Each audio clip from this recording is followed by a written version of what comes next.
Bonjour à tous et merci si vous nous rejoignez sur Télé Djibouti. Voici le principal titre de cette édition de 15 heures.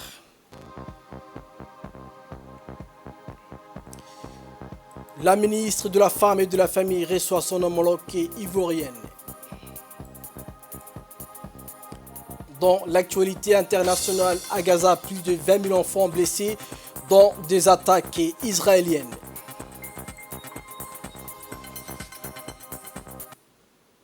C'était les titres passant au développement de cette édition.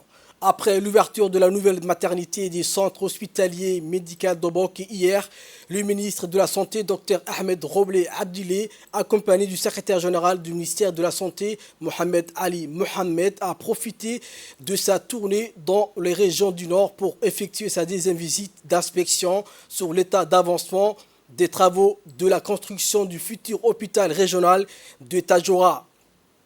Il s'agit pour le ministre de s'imprégner de l'état d'avancement des travaux de construction dont la première pierre a été posée le 26 mars 2022 par le chef de l'État, son Excellence Ismaël Omar Guelleh, acquis par le préfet adjoint Moussia Habib Jilani et par le médecin-chef du CMH de Tadjoura, Dr Ibrahim Mohamed Dimbio, en compagnie des responsables de la société de construction. L'imposante infrastructure en construction de forme rectangulaire s'étend sur 4132 m² est composée d'un rez-de-chaussée et de 3 étages.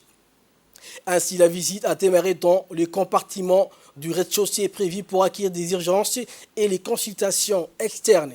Durant sa visite, le ministre de la Santé a suivi des présentations détaillées sur l'état d'avancement du projet de construction de l'hôpital du 3e niveau de la part du responsable de la société et également du médecin-chef, point focal du projet pour le ministère de la Santé. Entièrement financé par le gouvernement chinois, le futur hôpital régional de Tadjoura est destiné aux régions du nord du pays pour permettre de mettre fin au déplacement des malades et notamment de blessés des accidents vers la capitale. Par ailleurs, donc, cet hôpital régional disposera après son achèvement des services tels que les urgences, la médecine générale, la chirurgie, la gynécologie obstétrique, la pédiatrie, ainsi qu'un laboratoire, une radiologie, échographie et des salles d'opération. Autant de services spécialisés qui contribueront ainsi au renforcement et à l'amélioration des façons significatives de la prise en charge médicale. Le ministre de la Santé, Dr Ahmed Roble Abdile, a rappelé que ces différents projets de développement initiés par son Excellence Ismaël Omar Guelleh au niveau des régions de l'intérieur visent à la mise en œuvre des stratégies sectorielles adoptées et qui répondent aux besoins des populations. Le ministre a également insisté auprès de la société de construction pour respecter le délai de définition et de la remise des clés qui est prévu pour l'été 2024. Toujours au nord du pays, dans le prolongement de sa tournée dans le nord du pays, Mme Ouloufa Ismaël Abdo, ministre des Affaires sociales et des Solidarités, Dr Ahmed Roble Abdile, ministre de la Santé, accompagné de la représentante de la Banque mondiale, Mme Fatou Fall, a entrepris une mission de supervision conjointe à Tadjoura et Obok. Cette initiative vise à évaluer et renforcer l'impact des opérations des transferts monétaires actuellement en cours dans les régions de l'intérieur. La délégation a saisi l'occasion pour participer aux opérations des transferts monétaires, soulignant ainsi l'engagement du gouvernement en faveur du programme national des solidarités familles, lancé en 2016 par le président de la République Ismaël Omar Guelleh. Le programme national de solidarité famille a pour objectif principal d'assurer la sécurité alimentaire des ménages les plus vulnérables et de leur garantir un niveau de vie décent. Ces transferts monétaires qui s'inscrivent dans la continuité du programme national de solidarité famille visent à atteindre les objectifs de développement durable, notamment l'ODD numéro 1 axé sur l'éradication de la pauvreté sous toutes ses formes. En effet, l'initiative s'efforce de soutenir les ménages les plus vulnérables en leur assurant des conditions de vie dignes et en favorisant le développement du capital humain. Les quotas de ménages bénéficiaires sont établis de manière proportionnelle à la taille de chaque région et à la masse de ménages vulnérables qui y résident. Ainsi, cette approche garantit une distribution équitable de ressources contribuant à ainsi réduire les inégalités et à renforcer la cohésion sociale.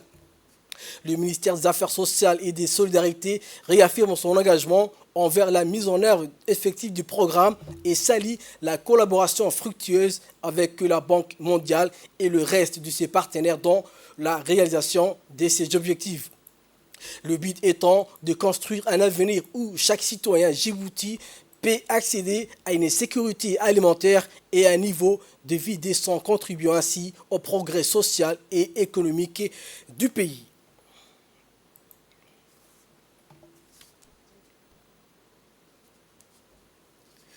Et à présent, je vous propose d'écouter la ministre des Affaires sociales et des Solidarités, Mme Ouloufa Ismail Abdo. Cadre des opérations de supervision que nous menons avec la Banque mondiale sur les opérations de transfert monétaire. Comme vous avez dû le voir, ici nous sommes tous projets confondus pour les régions et la capitale et en partenariat avec la Banque mondiale. Les populations djiboutiennes les plus vulnérables, les familles djiboutiennes les plus vulnérables bénéficient d'une assistance alimentaire et une assistance en transfert monétaire dans le cadre également de la sécurité alimentaire et pour prévenir également l'extrême pauvreté. Là, Obok, la région d'Obok bénéficie vraiment d'un quota qui est très important par rapport également à sa grandeur. Donc 1600 ménages obokois dans toute la région d'Obok bénéficient d'un transfert monétaire, soit un transfert en nature, 1000 en transfert monétaire et 600 en distribution en nature.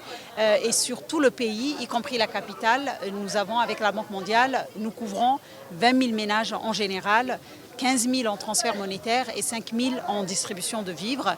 Donc je saisis cette occasion pour remercier également Mme Fatou et la Banque mondiale et toute son équipe pour l'assistance qu'ils apportent au gouvernement de la République de Djibouti, notamment dans la protection sociale et le renforcement du capital humain, qui est dans la droite ligne de la vision du président de la République et de sa feuille de route de ne laisser personne sur le bord du chemin. Djibouti observe une croissance économique formidable avec vraiment une croissance même régionale au niveau de la région avec l'Éthiopie à côté et il ne fallait pas laisser une partie de la population sur le bord de la route, d'où l'importance d'avoir créé et érigé ce ministère des Affaires sociales en 2008 pour apporter toute l'assistance à tous les Djiboutiens, quels qu'ils soient.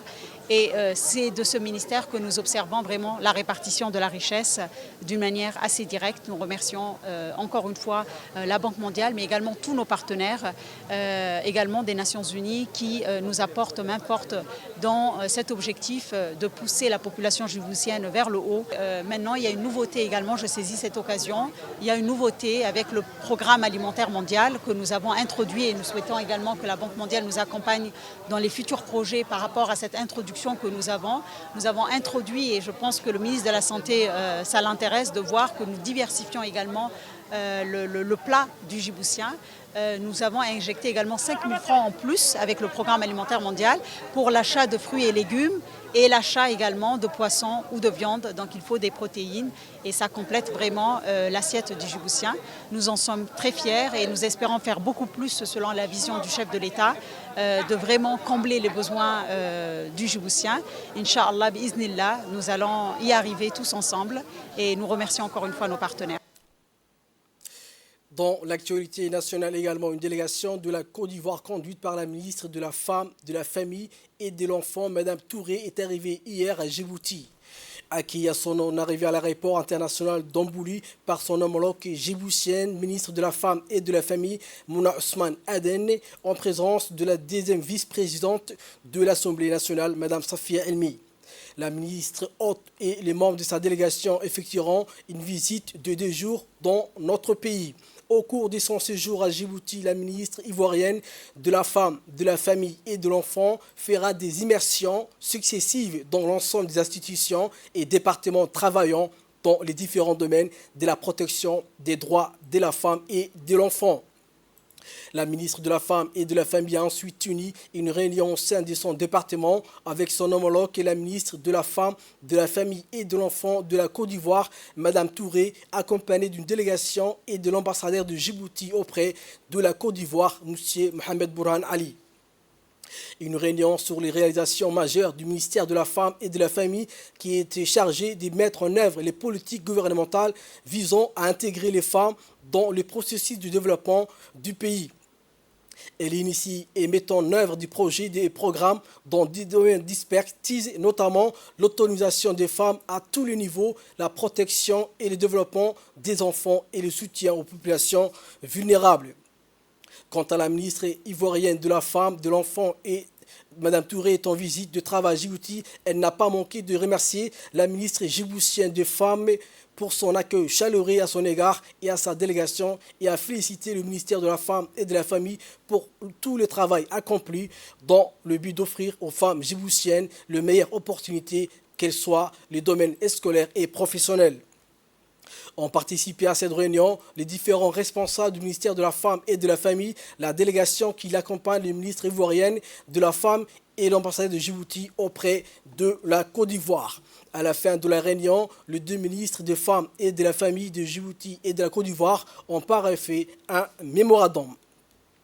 À présent, écoutons la ministre ivoirienne de la Femme, de la Famille et de l'Enfant. Je voudrais premièrement vous transmettre les salutations du peuple ivoirien à travers le premier des Ivoiriens, le président de la République, son Excellence M. Alassane Ouattara, et son épouse, et aussi les salutations de toutes les femmes, de tous les enfants, de toutes les familles de Côte d'Ivoire. Je disais tantôt à mon homologue, Madame la ministre de la Femme de Djibouti, que peut-être nous allons faire un plaidoyer et comme on a un IFORCHI, il va peut-être nous aider à faire ce test de façon concomitante pour les deux pays pour regarder l'appellation de ce ministère que moi je qualifie être le ministère de la nation. Parce que où vous avez des femmes, où vous avez des enfants et des familles, vous avez toute la nation. Il n'y a pas de famille sans hommes. Il n'y a pas de disposition réelle sans un peuple engagé, des familles engagées, des femmes engagées et des enfants protégés. Alors s'ils sont mis au cœur, et je pense qu'il n'y a pas de raison que les pays africains que nous sommes, la Côte d'Ivoire et le Djibouti, n'atteignent pas nos objectifs, ceux de devenir des pays émergents et totalement autonomes. À présent, je vous propose de suivre l'intervention de la ministre de la Femme et de la Famille djiboutienne, Mme Mouna Ousmane Aden. Donc au ministère de la Femme, aux côtés de mes différents collègues et responsables du ministère de la Femme, un département ministériel qui est donc en charge de la question de la protection de la femme, de la famille et de l'enfant, qui est en charge de la politique du développement du genre, de l'autonomisation de la femme, du bien-être familial et de la protection des enfants. On a voulu cet après-midi, pour commencer votre arrivée, donc la ministre est arrivée ce matin, donc au pied levé, on a voulu faire cette réunion de travail pour surtout présenter le ministère un peu, parler des différentes avancées et objectifs atteints jusqu'à aujourd'hui et les différentes perspectives que nous souhaitons atteindre. Je pense que l'ensemble des équipes se sont présentées. C'est un ministère pour lequel beaucoup d'objectifs ont été atteints jusqu'à aujourd'hui, mais où il y a encore des défis à relever. Des défis à relever en termes de, pas seulement de l'émancipation, mais surtout maintenir un cap d'évolution et surtout passer à une étape où on ne parle plus de la question de l'égalité genre, mais surtout qu'on parle d'une partie de la population nécessaire pour le développement économique de nos pays en voie de développement. La femme et la famille sont les cœurs d'une société et le pays a besoin d'une famille construite, éduquée, en bonne santé et qui puisse être force vive d'une nation qui veut aller au-delà des limites, surtout pour nos pays d'Afrique, où on a besoin d'avoir tout le capital humain nécessaire pour arriver aux différentes politiques et visions qui sont fixées par les chefs d'État. Mesdames et messieurs, c'est l'heure de l'appel à la prière de Assad. On se retrouve juste après ça.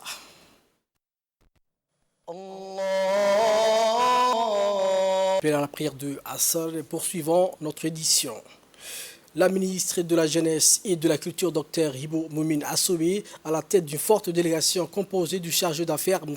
Harbi Saïd Moussa, de l'ambassade de Djibouti auprès de la Fédération de Russie et de ses conseillers techniques, à savoir Idriss Moussa Ahmed et Medina Salah Ali, a pris part à Saint-Pétersbourg à l'ouverture du forum de culture unie. Ce fut également l'occasion pour la première responsable de la jeunesse et de la culture djiboutienne de signer un mémorandum d'entente avec son homologue russe, Mme Olga. Ces mémorandums d'entente comptent renforcer la collaboration dans les domaines de la culture et des arts, et plus particulièrement en termes de partage d'expertise et de renforcement des compétences des artistes djiboutiens dans plusieurs disciplines comme le théâtre, le cinéma et les arts plastiques.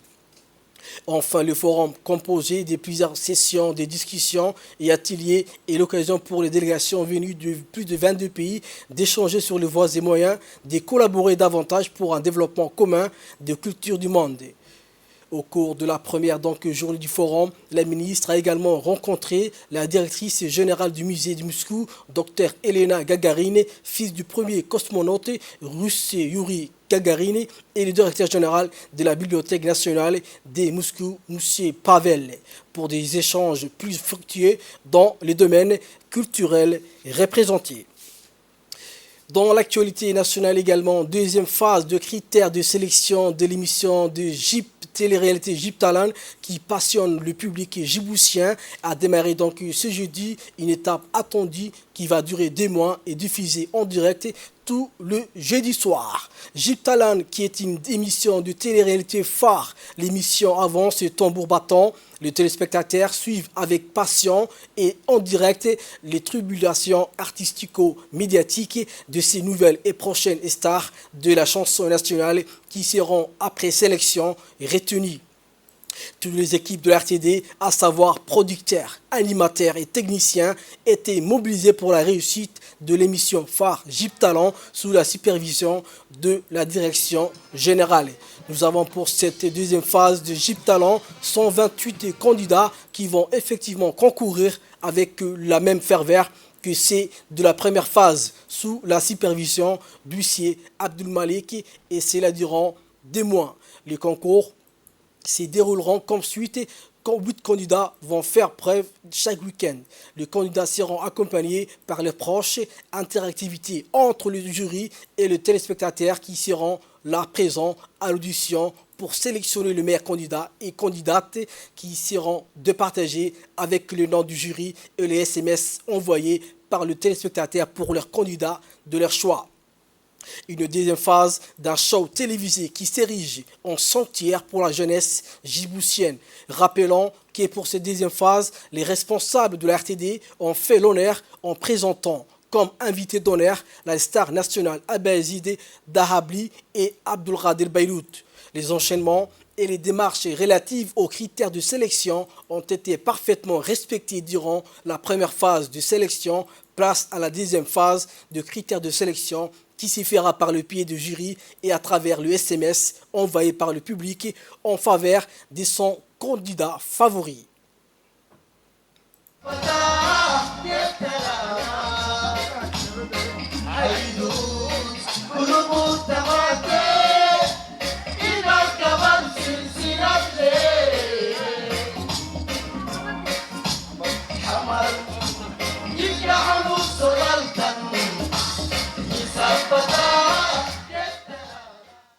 waxa ayna soo gaaray sida umaba soo sheegtay Cabdimalik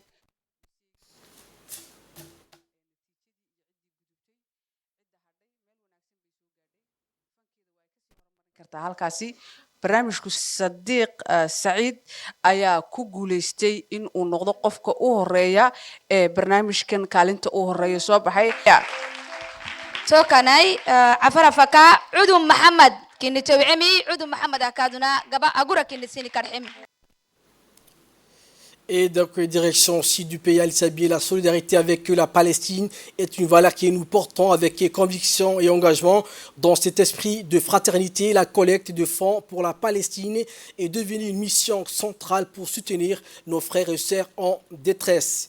Cet élan de générosité initié par la jeunesse vise à répondre à l'appel de solidarité lancé par le président de la République, Ismaël Omar Guelleh, en faveur des Palestiniens de Gaza. Ces mobilisations de la jeunesse et d'Ali Sabié, épaulées par l'élan des mouvements associatifs et le soutien indéfectible des autorités de la région qui symbolisent cette solidarité tangible.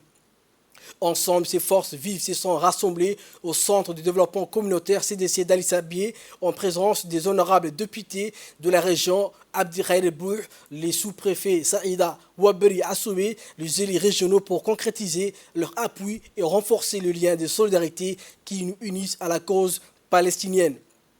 En écho à cet élan de solidarité, chaque contribution à la collecte de fonds pour la Palestine témoigne de la compassion et de la volonté d'agir des communautés locales.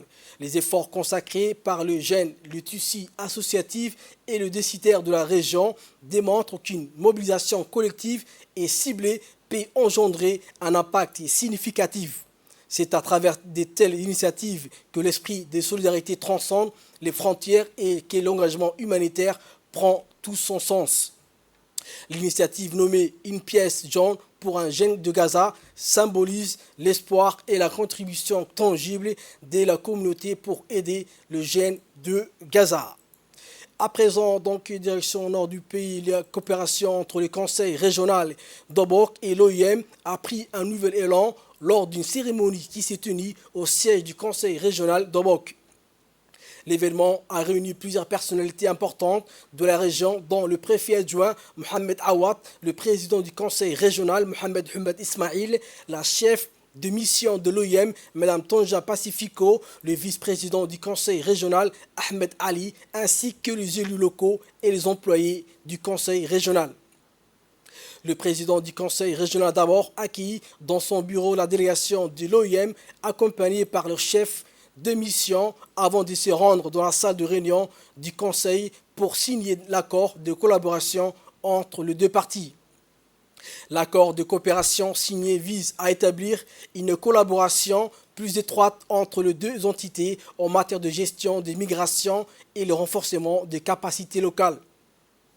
Le président du conseil régional a souligné l'importance de cette coopération pour répondre aux besoins des migrants et pour améliorer la situation dans la région. Il a exprimé sa gratitude envers l'OIM pour son engagement continu et sa volonté de travailler ensemble à la résolution des problèmes liés à la migration. De son côté, la chef de la mission de l'OIM à Djibouti a mis en avant l'importance de cet accord pour renforcer les programmes existants et pour développer de nouvelles initiatives. Elle a également souligné l'importance de la coordination et de la collaboration entre les différentes parties prenantes pour atteindre des résultats concrets. Cette annonce marque un pas important dans la coopération entre le Conseil régional et l'OIM et ouvre de nouvelles perspectives pour faire face aux défis migratoires dans la région d'Obok, mais également dans d'autres domaines dans le cadre de leurs mandats respectifs. Et sport pour clore l'actualité nationale, le tournoi du corridor sud a atteint son apogée hier avec la confrontation entre le poids lourd des FC Wea et Gourabous Adikil. Sous les yeux d'une foule enthousiaste, les deux équipes ont offert un spectacle palpitant, se livrant à une bataille acharnée sur le terrain. Après une lutte sans merci, Gourabous a finalement été couronné champion du tournoi lors d'un séance de tir au but tendu. La tension était palpable alors que les deux équipes s'y sont disputées chaque pouce de terrain captivant ainsi l'attention de nombreux spectateurs présents. Finalement, Gourabous a su saisir sa chance et décrocher la victoire. La cérémonie de remise des trophées a été un moment de fierté pour les deux équipes invitées à monter sur le podium sous les applaudissements nourris du public. L'événement a été honoré par la présence distinguée de Mme Khadija Ibrahim Idriss, secrétaire générale du secrétariat sport, accompagnée de plusieurs dignitaires locaux et représentants du département du sport.